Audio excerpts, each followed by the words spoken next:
معزز سامعین کرام، السلام علیکم ورحمۃ اللہ وبرکاتہ۔ الحمد للہ الذی ابدع الافلاک والارضین، والصلاة والسلام علی سید المرسلین وعلی آلہ واصحابہ اجمعین۔ اما بعد فاعوذ باللہ من الشیطان الرجیم، بسم اللہ الرحمن الرحیم۔ وَلِتُكْمِلُوا الْعِدَّةَ وَلِتُكَبِّرُوا اللَّهَ عَلَى مَا هَدَاكُمْ۔ صدق اللہ المولانا العظیم وصدق رسولہ الامین المتین الکریم، ونحن على ذلك لمن الشاہدین والشاکرین والحمد للہ رب العالمین۔ ایک عرب نے آدمی کا بول بالا کر دیا، ایک عرب نے آدمی کا بول بالا کر دیا، خاک کے ذرے کو ہمدوش ثریا کر دیا، خاک کے ذرے کو ہمدوش ثریا کر دیا، اور خود نہ تھے جو راہ پر اوروں کے ہادی بن گئے، خود نہ تھے جو راہ پر اوروں کے ہادی بن گئے، کیا نظر تھی کہ موت کو مسیحا کر دیا۔ عزیزان محترم، آج ہم اور آپ عید الفطر کے پربہار موقع پر اللہ کے گھر میں بیٹھے ہوئے ہیں اور دوگانہ نماز عید الفطر پڑھنے کے انتظار میں ہیں۔ یہ نماز عید الفطر حقیقت میں اللہ تعالیٰ کی کبریائی بیان کرنا ہے، بڑائی بیان کرنا ہے، اس کی وحدت کا اظہار کرنا ہے، اس کی بارگاہ میں سجدہ شکر بجا لانا ہے کہ اس نے ہم سب کو تمام مخلوقات میں سب سے بہترین مخلوق بنایا، کہ اللہ رب العزت نے 18,000 عالم پیدا کیے، اور ان میں اللہ رب العزت نے انسان کو کرامت اور بزرگی کا تاج پہنایا، اور ارشاد فرمایا لقد کرمنا بنی آدم، کہ ہم نے اولاد آدم کو سارے عالم پر عزت عطا کی، عظمت عطا کی، کرامت عطا کیا۔ ایک دوسرے موقع پر اللہ ارشاد فرماتا ہے لقد خلقنا الانسان فی احسن تقویم، کہ ہم نے انسان کو سب سے بہترین شکل و صورت میں بنایا۔ ایک حدیث پاک کے الفاظ ہیں کہ خلق اللہ آدم علی صورتہ، کہ اللہ رب العزت نے آدم علیہ السلام کو اپنی پسند کی شکل و صورت میں پیدا فرمایا، بنایا۔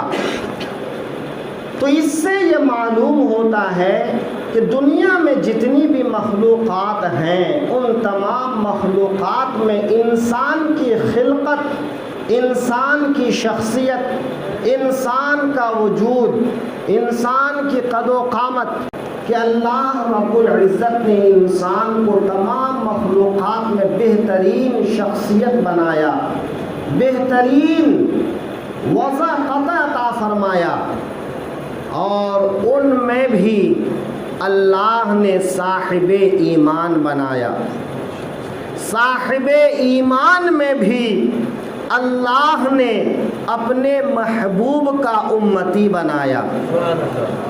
تو محبوب دو عالم صلی اللہ علیہ وسلم وسلم کے امتی ہونے پر ہم جتنا فخر کریں اتنا کم ہے۔ لیکن ایک بات میں آپ سے عرض کروں، جو جتنا بڑا ہوتا ہے اس کی ذمہ داری اتنی بڑی ہوتی ہے۔ جس کا مقام جتنا بڑا ہوتا ہے لوگ اس کی طرف اسی لحاظ سے دیکھا کرتے ہیں۔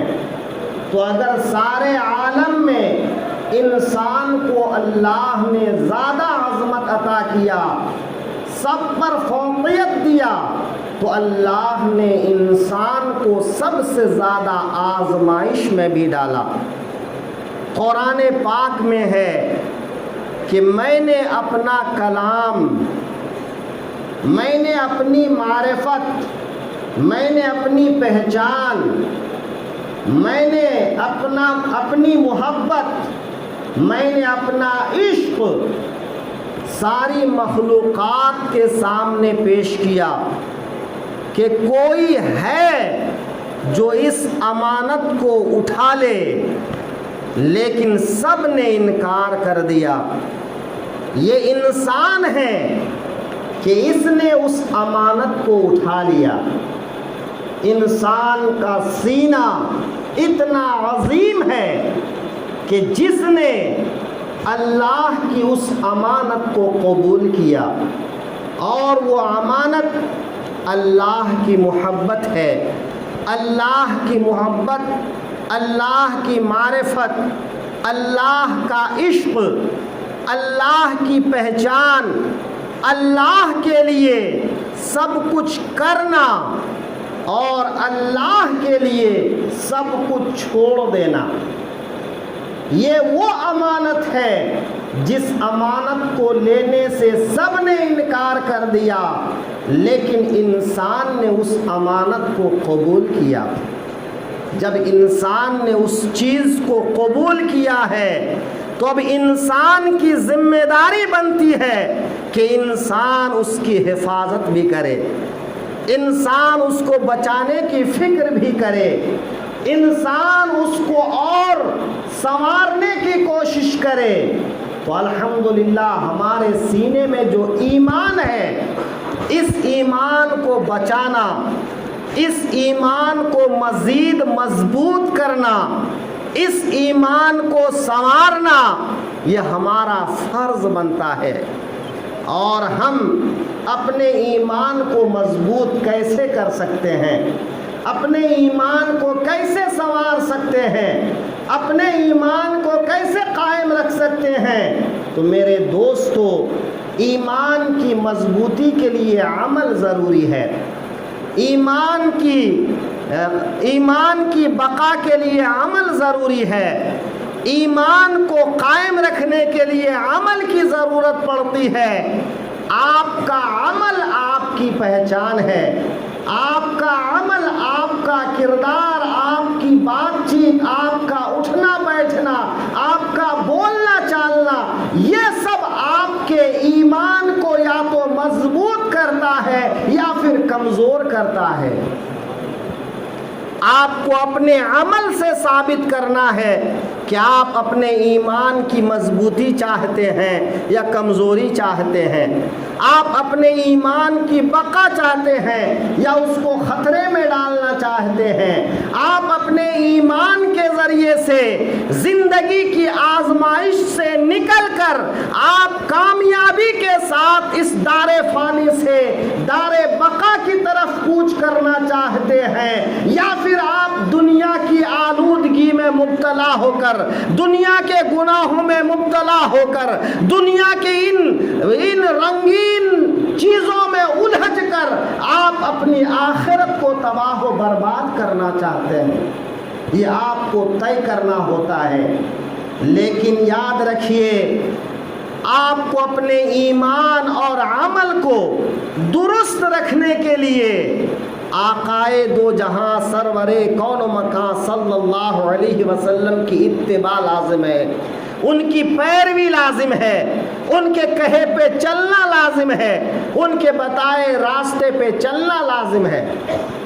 محترم، میں عرض کر رہا تھا کہ اللہ رب العزت نے اپنے حبیب کے وسیلے سے ہم کو یہ دن نصیب فرمایا ہے جسے ہم عید کا دن کہتے ہیں۔ ذرا ملاحظہ تو کیجئے، کتنا اچھا دن ہے، کتنا پرنور دن ہے، کتنا پربہار دن ہے۔ انسان لگتا ہے کہ وہ انسان ہی نہیں بلکہ انسان کی صورت میں فرشتہ زمین پہ آ گیا ہے۔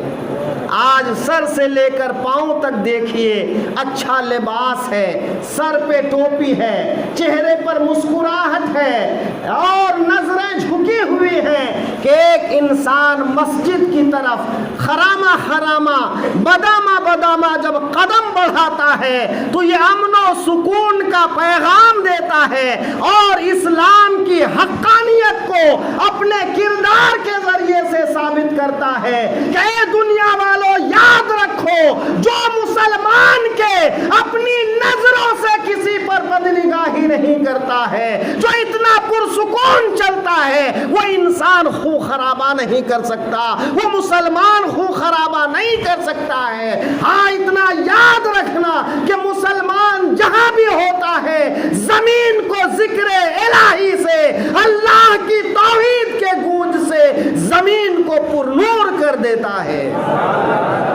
اپنے سجدوں سے، اپنے پیشانی کی چمک سے وہ اس زمین کو بابرکت بنا دیتا ہے۔